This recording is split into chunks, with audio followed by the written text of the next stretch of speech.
자, 그리고 보라, 은혜가 여기 있다. 루키 2장 1절에서 4절 말씀인데요.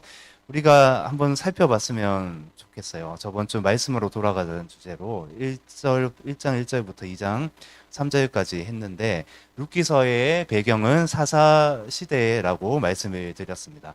이 시대도 배경, 사사 시대인데, 사사 시대의 특징은 자기 소견에 옳은 대로 행하는 게 있었어요. 자기 소견대로 옳은 대로 행했다. 그러니까 내가 생각하는 대로, 내가 가고자 하는 대로, 내 욕심대로 행했던 시대.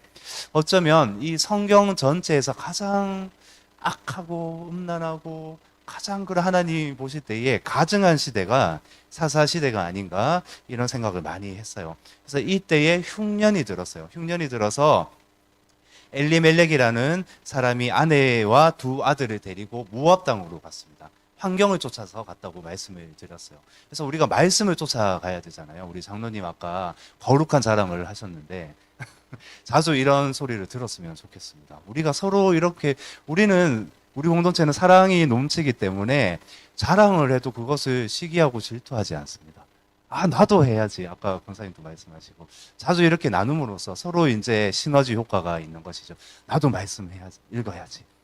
42일 만에 다 이 성경 66권을 읽지 못할지라도 조금 더 여유 있게 하더라도 그래, 나도 말씀을 읽자. 하나님 말씀으로 돌아가자. 우리가 이렇게 서로 격려하고 위로하는 공동체가 되었으면 좋겠습니다. 자, 이 말씀을 따라서 이렇게 가야 되잖아요. 그런데 환경을 쫓아서 갔다는 겁니다. 큰 흉년이 들었습니다. 이 베들레헴에. 그래서 모압 지방에 먹을 것이 있다더라. 소문이 들리기 시작하는 거예요. 그래서 모압 땅으로 갔는데 어떻게 됐습니까? 폭삭 완전 10원짜리 땡전 하나 남지 않고 망하게 되었는데 그 배경이 엘리멜렉이 죽었어요. 남편이 죽었어요. 근데 두 아들이 있잖아요. 말론과 기론. 말론과 기론의 뜻이 제가 뭐라고 말씀을 드렸죠? 말론은 뭐 질병, 병자 이런 뜻이고 기론은 뭐 슬프다, 사망 이런 뜻이라고 말씀드렸어요. 이 아들의 이름을 이렇게 지은 이유에 대해서는 이런 것 같아요. 제가 두 가지로 그냥 단순하게 보면 될 것 같은데 두 아들이 이렇게 아들의 이름을 이렇게 짓는 가정은 없습니다. 그렇죠? 이렇게 지은 이유는 이 사사 시대의 배경이 이렇다고 말씀하시는 것 같았어요. 꼭 우리가 영적으로 뭔가 하나님을 찾지 않듯이 모양은 있는데 하나님과 아무런 관계도 없이 사는 사람처럼 그런 질병의 무언가에 쏘여서 벌에 쏘여서 사는 시대가 이 사사 시대가 아닌가. 우리가 이 코로나 시대를 지나오면서 어떻습니까? 코로나 시대에 이제 다 드러났잖아요.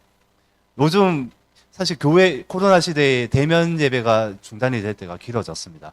그래서 대면 예배가 중단이 돼서 집에서 드려지다 보니까 어떻게 돼요? 진짜 신앙이 이제 드러나기 시작합니다. 집에서 드리면 아무도 보지 않아요. 하나님은 보시죠. 그래서 이 시대의 경외함이 굉장히 중요한 시대에 살고 있는데 하나님은 보시는데 하나님에 대한 경외함이 없으니까 사람이 보지 않으니까 집에서 어떻게 드려요? 그냥 편한 잠옷 입고 드리고 이렇게 계속 드리다 보니까 이제 대면 예배가 싫어지는 거예요. 이렇게 율법을 말을 하는 건 아니지만 이제 진짜 신앙이 이 시대에 드러나고 있다라는 것이죠. 어쩐 영적인 병에 걸린 것 같아요. 이 시대를 보면은 사사 시대와 똑같다라는 것이죠. 말론과 기론처럼 질병과 사망이라는 뜻이잖아요. 두 번째는 이렇게 이름을 지은 이유는 무엇일까? 하나님이 주셨잖아요. 그러니까 영적으로 죽은 상태라는 겁니다. 실제적으로 육체적으로도 말론과 기론이 죽습니다. 죽듯이 우리가 지금 살아있다고 하나 죽었다고 하는 거예요. 그러니까 이 요한계시록 3장에 보면은 라오디게아 교회가 있잖아요. 겉으로 번지르합니다. 화려해요. 요즘 예배도 얼마나 화려합니까? 그런데 사실은 그렇게 화려한 예배를 드리고 집에 가서 무엇을 할까요? 아니 밖에 어떻게 예배당을 벗어나서 무엇을 할까요? 그래서 정작 중요한 것을 잊어버리는 시대에 우리가 살고 있다는 겁니다. 화려한 조명도 있고 메시지도 있고 이런데 진짜 어떤 사망의 질병의 어떤 병에 딱 쏘여서 살아가는 그런 시대들. 겉으로는 좋은 옷도 있고 뭔가 있어 보이는데 진짜 영적으로 병든 상태. 그래서 이 두 아들의 이 이름이 질병과 사망이 아닌가, 시대를 대변하는 것이 아닌가, 이런 생각을 해보게 되었습니다. 그래서 다 죽었어요. 다 죽어서 누가 남았습니까? 나오미와 두 며느리만 남게 되었다라는 것이죠. 이제 10년이 되었습니다. 10년이면 강산도 변한다고 제가 어떤 집사님하고 이제 말씀은 이제 이름은 좀 되게 그렇고요. 이런 얘기를 하더라고요. 돌아오는데 10년이 걸렸다. 이 강산이 한번 변하고 나서 이제 깨닫게 되는 거예요. 아, 그렇구나. 이런 뜻이었구나, 하나님. 나를 이렇게 지금 잠깐 지체하게 하셨고, 뭐 아니면 또 이렇게 뭐 망할 수도 있는 것이고요. 관계가 좀 어려울 수도 있잖아요. 그때는 이해가 안 됐는데 강산이 한번 지나고 10년이 지나니까 아, 하나님의 뜻이 그랬었구나. 지금 이제 깨닫고 있는 거예요. 나오미가. 그 장면이 이겁니다. 6절에 보시면은 돌아오려 하여. 모압에서 어디로 돌아간다고 하는 거죠? 6절에 보면은 모압에서 베들레헴으로. 다시 말씀드리면 이 세상에서 세상을 상징하는 이 모압에서 하나님의 말씀을 상징하는 베들레헴으로 돌아가겠습니다. 지금 고백하고 있는 겁니다. 자, 이 돌아가다의 히브리어가 슈브입니다. 슈브 돌아가다. 실제 이제 현대 히브리어에서도 이 슈브라는 말을 사용하는데 보통은 또 이제 성경 안에서는 회개를 뜻하는 거예요. 여기 보면은 룻기서에 보면 1장에 보면은 돌아가려 하여 돌아가다 정말 많이 나오거든요. 이건 회개를 뜻하는 겁니다. 자, 우리 인생 가운데 실패하고 또 어떻습니까? 시행착오하고 저는 어제도 많이 생각을 해봤어요. 생각을 하고 말씀도 보고 있는데 참 어떨 때는 후회도 되고 후회가 없는 사람이 없을 것 같아요. 오늘도 누군가 이렇게 통화를 하면서 이런 저런 얘기를 하게 되는데 그런 가운데 우리가 항상 가져야 될 것이 뭐냐면은 돌아가자. 말씀으로 돌아가자. 하나님의 그 말씀으로 돌아가서 이제 내가 튼튼해지는 겁니다. 모든 것을 이길 수 있는 힘이 이 말씀 속에 있기 때문에 그렇게 하기 위해서는 이 안에 뭔가 하나님이 은혜를 지금 주고 계시잖아요. 돌아가야 되겠구나. 아, 환경을 의지하면 안 되겠구나. 해도 내 힘과 노력은 안 되는구나. 그때서야 이제 돌아가려고 하잖아요. 세상 사람이 뭐라고 하든 간에 너 이제서야 이제 찾는 거야, 하나님. 이렇게 뭔가 말을 할지라도 돌아가겠습니다. 하나님은 괜찮다고 말씀하시죠. 하나님은 언제나 우리 편, 내 편이신 겁니다. 그래서 그 어떤 찔림과 어떤 말씀을 주실 때, 예, 돌아가겠습니다. 베들레헴으로 가겠습니다. 빵집으로 가겠습니다. 말씀으로 가겠습니다. 진짜 빵집 말고 그 말씀으로 가겠습니다. 이렇게 우리가 고백을 하는 것이죠. 그래서 이제 나오미와 두 며느리가 출발을 하다가 계속 나오미가 신경이 쓰였던 거예요. 두 며느리가. 너 모압으로 가, 괜찮아. 베들레헴으로 나를 쫓아가지 않아도 돼. 그래서 한 며느리는 이제 가게 되고 이제 룻만 붙쫓아서 이렇게 가게 됩니다. 그게 14절이에요. 룻은 그를 붙잡았더라. 나오미를. 붙쫓다 이런 뜻이 이제 연합하다, 뭐 친밀하다 이런 뜻이잖아요. 그래서 여기에 대해서 많이 이렇게 나눴어요. 우리가 하나님에 대해서 이 룻이 나오미를 어떻게 대하고 있는지 붙쫓다. 정말 연합해서 친밀하게 따라간다. 완전히 다 맡기면서 당신의 하나님이 나의 하나님이다 고백하면서 달려가는 이 룻을 보면서 우리의 신앙을 점검하면서 이렇게 나누었습니다. 그리고 18절에 보시면은 룻이 자기와 함께 가기로 굳게 결심함을 보고 그에게 말하기를 그치니라. 이 룻의 이 중심이에요. 하나님이 우리 가운데 중심을 보시잖아요. 겉모습을 보시는 것이 아니라 하나님이 우리를 판단하시는 부분 중심이죠. 하나님이 룻을 보실 때 이런 거예요. 와, 그렇구나. 내 사랑하는 룻. 그래, 너 이방 여인이지. 사람들은 손가락질하지. 너는 그렇다 뭐라고 이렇게 판단을 하지. 하지만 나는 너의 무엇을 보냐면은 그래. 그런 붙쫓아가는 그냥 그렇게 하나님께 의지하고 물론 지금은 잘 모르지만은 굳게 결심해서 이 시어머니 나오미를 쫓아가려는 그 중심을 하나님이 보고 계신다는 것입니다. 자, 그래서 우리가 우리 속마음을 몰라요. 하나님만 아신다는 거죠. 그래서 우리가 아름답게 옷 입고 가꿔야 될 부분은 이 중심이라는 것입니다. 하나님을 붙들고 놓지 마시기 바랍니다. 꼭 붙들고 놓지 마시기 바랍니다. 야곱처럼 약복강에서 끝까지 붙드시기 바랍니다. 그게 말씀이라는 겁니다. 하나님이 거하시는 곳에 있으면 됩니다. 당장 열매가 좀 보이지 않을지라도 우리 공동체가 지금 무엇을 보고 있나요? 수는 적지만 누가 이렇게 말씀을 하셨죠? 꿈은 뭐 원대하다 이렇게 말씀을 하셨는데 누가 말씀을 하셨는데 기억은 안 나요. 그래서 한 분 한 분이 정말 귀하시고 한 명이 정말 한 분 한 분이 너무 많은 것들을 감당을 하신다 이렇게 누가 이렇게 얘기를 해주더라고요. 왔을 때 정말 맞는 것 같습니다. 정말. 그래서 우리가 보기에는 뭐 그냥 그렇게 보일 수 있어요. 그런데 아니라는 거죠. 하나님 보실 때는. 믿으십니까? 하나님 보실 때는 앞으로 어떻게 역사를 이루실지 모르는 겁니다. 아멘. 하나님의 은혜, 하나님의 역사는 사람에게 달린 것이 아니라 주님의 손에 있는 것입니다. 아멘. 자, 우리가 주님을 붙쫓아 나아갈 수 있기를 소망합니다. 자, 그래서 이 나오미와 룻이 베들레헴으로 올라갑니다. 올라가는데 사람들이 손가락질 하는 거야. 이가 나오미냐? 쟤 나오미 맞아? 굉장히 부자였는데 땅도 팔고 막 가더니만 완전 막 거지 중에 상거지가 되어서 왔네. 이렇게 되는 것이죠. 손가락질. 그래서 나오미가 얘기하는 나오미의 뜻이 뭐라고 말씀드렸죠? 기쁨, 희락 이런 뜻이었는데 나 나오미라 부르지 마. 기쁨이라 부르지 마. 마라라고 불러. 마라가 무슨 뜻입니까? 마라 막 쓰다. 이런 괴롭다. 나 괴로움이라고 불러줘. 나 심정이 너무 괴로워. 내가 무슨 기쁨이야. 내가 무슨 이름대로 나 살지도 못하는데 나 기쁨 없어. 어쩌면은 10년의 그 모압 생활을 대변하는 이 고백이 아닌가. 나 나오미라 부르지 마라. 나 괴로운 사람이다. 10년 동안의 자세한 내용은 없지만은 죽고 다 죽어버렸어요. 피부치가 다 죽어버렸습니다.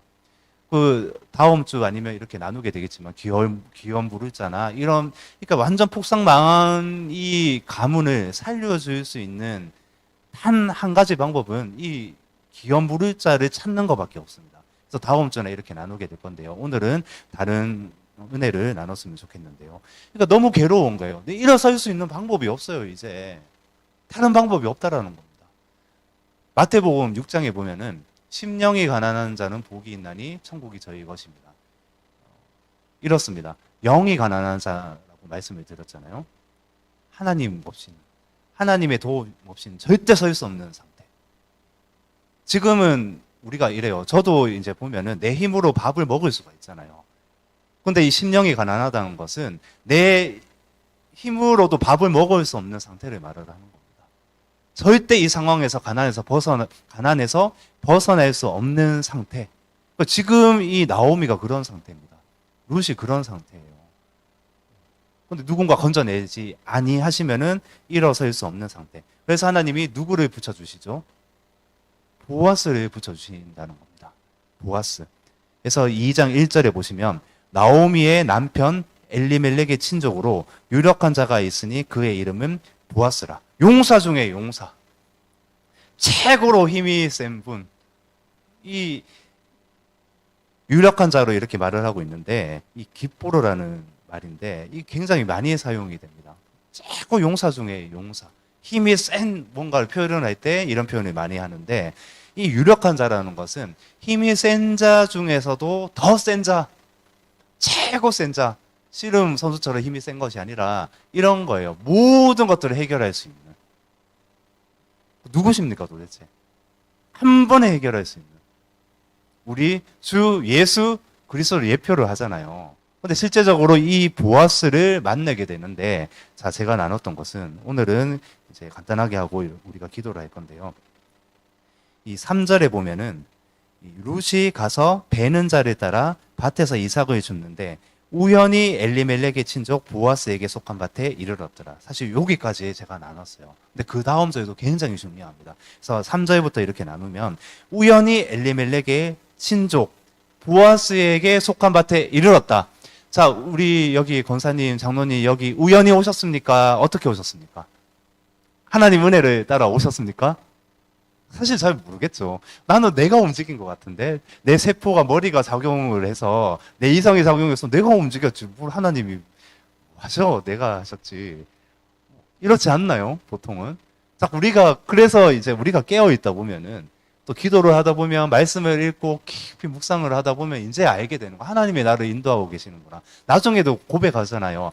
와, 하나님이 나를 여기까지 인도하셨구나. 10년 동안은 몰랐는데 10년이 지나오면서 10년 동안 내가 시행착오하고 넘어지고 아파하고 실패하고 좌절하고 하나하나 언덕을 넘다 보니까 그때는 내가 내 힘으로 걸어간 것 같고 뭔가 그런 것 같은데 10년이 지난 뒤에 내가 뒤를 다 돌아보니까 주님이 나를 밀고 계셨구나.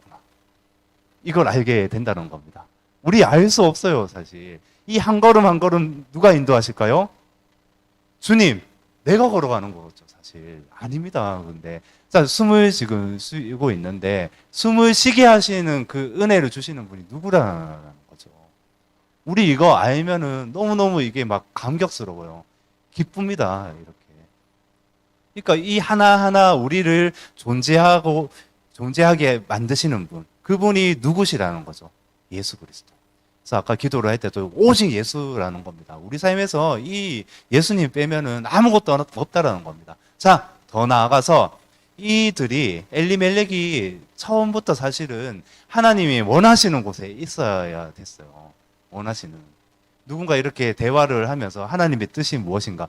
순종하는 것이 무엇인가? 도대체 하나님 어떻게 하는 것이 맞습니까? 근데 우리는 생각을 할 때 뭔가 자꾸 일을 하려고 하잖아요. 뭔가 자꾸 이루어내려고 하잖아요. 수중에 그래서 좀 있어야 되지 않을까요? 주님, 뭔가 좀 이렇게 있어야 되는데, 그래 내가 뭐 누군가를 위해서 돕고 일을 하고 이렇게 하잖아요. 아니요, 아닙니다. 주님은 뭔지 아세요? 열매 맺게 하시는 분으로 말미암아 열매를 맺잖아요. 요한복음에 보면은 하나님이 농부시라고 합니다. 열매 맺게 하시는 농부로 인해서 가꿔지고 하늘을 보게 하시고 하신다는 것이죠. 그러니까 오직 은혜입니다. 은혜. 하나님이 그렇게 하지 아니하시면 아무것도 할 수 없다는 겁니다. 그럼 뭔가? 하나님의 뜻이 무엇인가? 하나님이 원하시는 곳에 거기 있으면 돼요. 원하시는 곳에 서 있으면 됩니다. 더 나아가서 원하시는 곳에 있는데 자꾸 내 힘과 능력이 발동이 돼요. 이렇게 하면 더 좋은데. 자꾸 내 힘과 능력이 발동을 하다 보면 어떻게 되는지 아십니까? 쟤는 왜 안 하지? 이렇게 되는 거예요. 이렇게. 왜 나는 하는데 쟤는 왜 안 합니까, 주님? 나는 예를 들어서 우리 뭐 그런 말 많이 하잖아요. 뭐 새벽 기도를 한다. 나는 새벽 기도하는데 왜 쟤는 안 합니까? 이렇게 돼 버린다는 겁니다. 그게 아니라는 거예요. 은혜를 그러니까 이 자칭 하나님의 은혜를 착각할 수 있는 거예요. 하나님의 뜻을 착각할 수 있다는 겁니다. 무엇입니까? 하나님이 원하시는 곳에 지극히 서 있는 거예요. 이렇게. 그러면서 내가 주님이 원하시는 곳에 서 있고 주님을 또 한 가지가 더 있어요. 주님을 정말 깊이 사랑하다 보면은 그냥 알게 돼요. 사랑하는 자의 의중을 알게 된다는 겁니다. 그게 순종한다는 겁니다. 제가 오늘 이거를 봤어요. 그거구나. 힘을 더 빼자. 내 사랑하는 주님, 신랑 되신 예수 그리스도. 신랑을 정말 사랑하다 보면은, 제가 남자인데 신랑이라고 하니까 좀 이상하네요. 말씀에 예수님이 신랑이시잖아요. 예수님을 사랑하다 보면은 최고 내 사랑하는 예수님의 의중이 보이기 시작해요. 예수님을 사랑하니까 말씀을 읽잖아요. 복 받으려고 있는 거 아니에요. 이게 1차적인 건 아니에요. 복이 2차, 3차가 되겠죠. 예수님을 사랑하니까 말씀을 찾게 돼요. 예수님을 사랑하니까 어떻게 돼요? 기도하게 되고, 예수님을 사랑하니까 교회에 왔는데 보여요. 이렇게 뭔가 해야 될 것들이. 그럼 진심으로 한다는 거죠. 누군가 이렇게 묻습니다. 이웃을 어떻게 사랑합니까? 형제를 어떻게 사랑해요? 이렇게 묻습니다. 단 한 가지밖에 없어요. 성경적인 모든 근거에서는 예수님을 깊이 사랑하면 형제를 사랑할 수 있습니다. 이것밖에 없습니다. 어떤 방법론이 없어요. 우리의 모든 시작은 하나님을 사랑하는 데서부터 시작합니다. 어떻게 사랑하라고 말씀하셨어요? 생명 다해, 목숨 다해, 힘을 다해, 뜻을 다해. 우리의 힘은 여기에 쏟아야 되는 겁니다. 아멘. 자, 여기 우연히 엘리멜렉의 친족 보아스에게 속한 밭에 이르렀다. 2장 3절에 이렇게 나와 있잖아요. 이 우연히의 뜻이 뭐라고 말씀드렸죠? 미크레라고 하나님께 정하신 것, 하나님께. 우리 그리스도인에게 우연이 있을까요? 없을까요? 그렇죠. 없습니다. 우연 없어요. 우리 삶에. 우리 삶에는 오직 하나님의 인도하심이 있는 줄로 믿으시기 바랍니다. 세밀하게, 섬세하시게. 우리 이 국어적인 표현으로 세밀하시다, 섬세하다 하지만 이것을 초월하는 온 우주보다 더 크신, 어떻게 보면 우리가 우주조차도 가늠할 수가 없는데 하나님이 이 손가락으로 다 지으셨잖아요. 엄청난 분이, 우리는 셈이라고도 말씀하시는데 세밀함에 사랑에 끝도 없는 그런 세밀함과 사랑하심으로 우리를 보고 계신다는 겁니다. 아, 언제쯤 나는 이런 하나님을 더 알 수 있을까? 이 갈망. 아, 더 알고 싶다. 더 이런 하나님을 알고 싶다. 더 누리고 싶다. 언제 알 수 있을까요? 지금도 하여튼 누릴 수가 있어요. 그러니까 하나님의 나라를 우리 가운데 주셨는데 또 그 나라에 가면은, 영원한 그때에 가면은 그 영원히 누리게 되겠죠. 지금도 알게 하셨는데 이게 그래서 말씀을 계속 보게 되는 거예요. 주님이 너무 사랑스럽고 너무나 알고 싶으니까 계속 찾아보는 거예요. 또 성령님 부어주세요. 더 좀 깊어졌으면 좋겠습니다. 더 알기를 원합니다. 이 갈망, 이 부르짖음, 이것이 우리의 삶의 원동력이 아닐까요? 자, 우연히 이 뜻은 하나님께서 정하신 겁니다. 또 이런 뜻도 있어요. 또는 행복이라는 뜻도 있습니다. 어떤 경우에서는 행복으로도 번역이 된다는 거예요. 근데 여기는 우연히 보아스의 밭에 이르렀다 그러죠.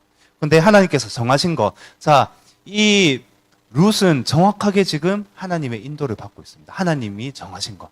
하나님께서 정하신, 아까 하나님 뜻에 순종하는 것이 뭐라고 말씀드렸죠? 그 장소에 있는 것. 이 룻은 정확하게 거기로 인도함을 받고 있어요. 근데 룻은 생각을 합니다. 아유, 우연히 여기 밭에 이르렀는데 곡식 보리 사이에 곡식이 많이 떨어져 있네. 아유, 좋다. 우연히 딱 했는데 아싸, 운이 좋다, 행운이다, 이렇게 생각할 수 있잖아요. 아닙니다. 하나님이 인도하셨다는 겁니다. 많이 죽게 하시는 분도 하나님이신 거죠. 사무엘상에도 보면 하나님은 죽이기도 하시고 살리기도 하시고 죽이기도 하시고 높게도 하시고 낮게도 하시고 가난하게도 하시고 부하게도 하시고 그런 하나님이신 겁니다. 그러니까 우리가 지금 그런 인도를 받고 있다는 것을 정확하게 믿고 가야 된다는 것입니다. 그래서 행복은 어디 있는가? 지금 행복으로 인도하고 계시잖아요. 룻에게. 근데 한번 생각해 보십시오. 룻이 하나님의 인도 없이, 아니면 나오미가 하나님의 인도 없이 베들레헴 탁 갔는데 보아스도 만나지 않아요. 아무것도 없어요. 그만큼 비참한 삶이 어디 있을까요? 근데 하나님 우리를 내버려 두지 아니하신다는 겁니다. 고아와 가부 같은 자를 내버려 두지 아니하시고 정의와 공의로 정확하게 인도를 하신다는 것입니다.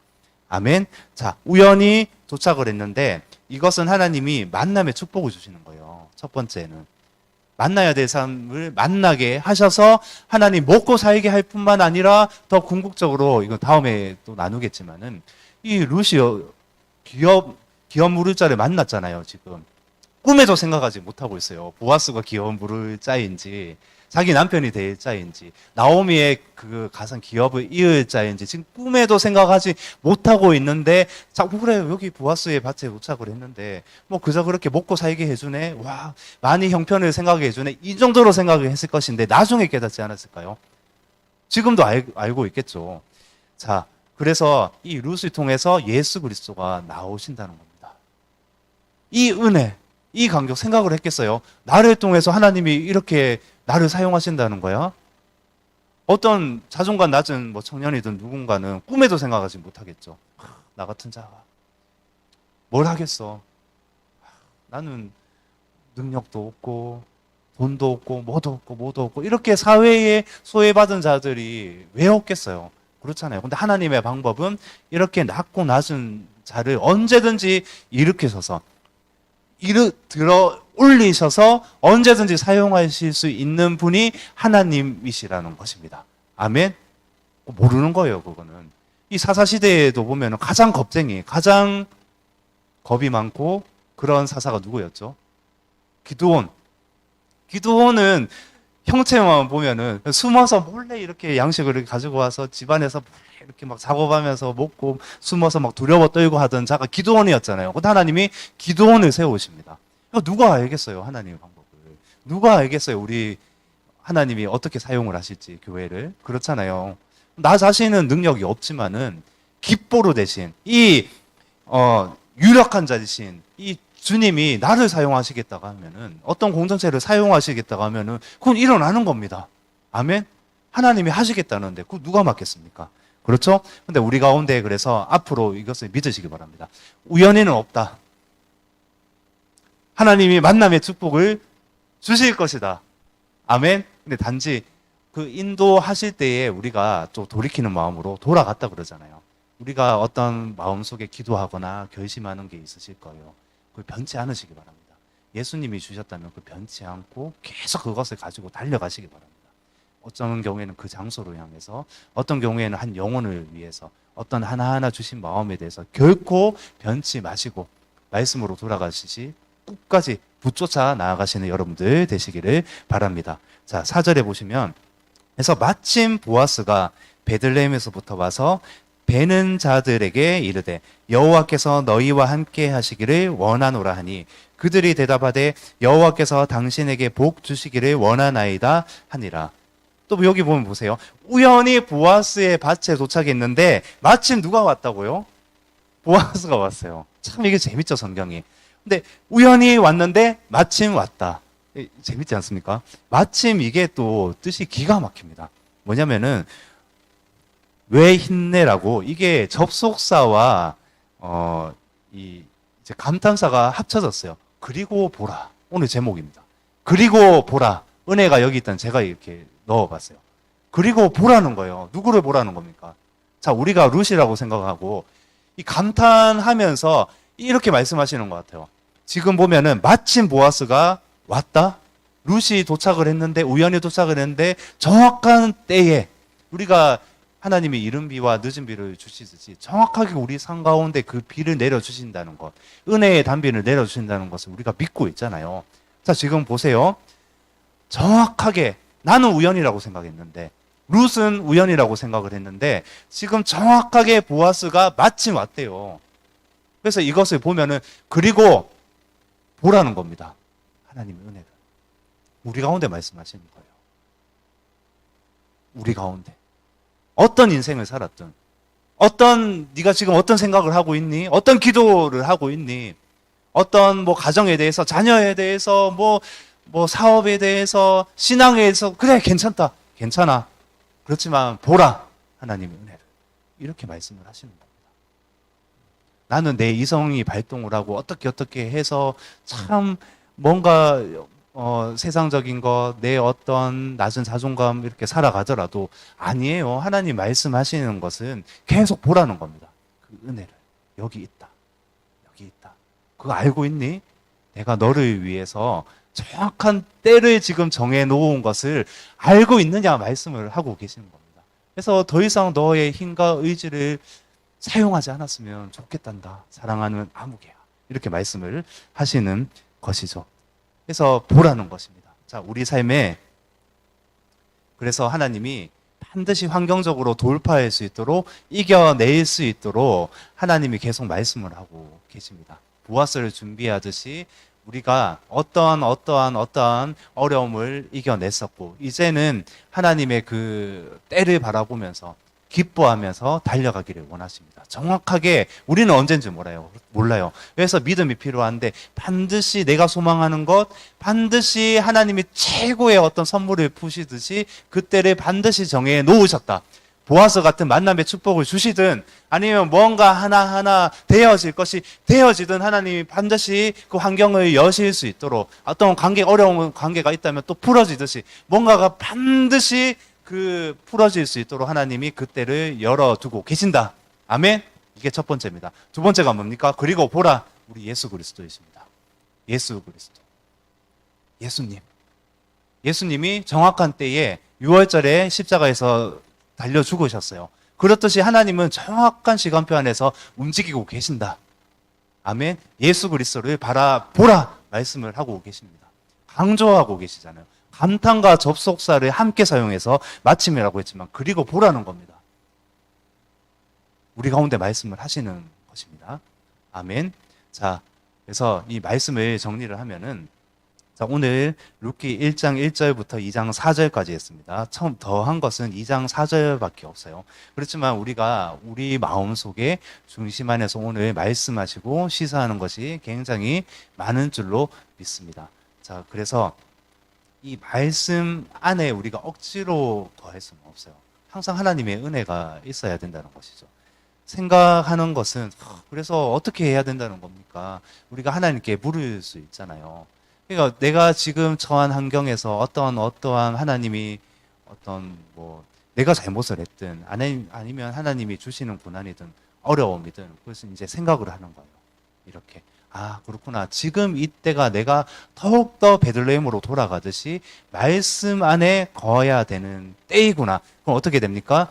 베들레헴에서 보아스를 만나듯이 나는 우연이라고 생각하는데 우연히 누군가 어떤 좋은 일이 생기기 시작을 하고 또 예수 그리스도 더 깊이 만나게 하신다는 것입니다. 아멘. 그래서 우리가 희망을 놓지 않았으면 좋겠습니다. 자, 오늘은 여기까지 하고요. 자, 이제 다음 이제 2장부터 이렇게 또 후반 살펴보면서 어떻게 예수님이 나타나시고 어떻게 우리가 더 은혜롭게 할 수 있는지 적용할 수 있는지 계속 살펴보도록 하겠습니다. 그래서 이 시간 우리 함께 기도할 건데요.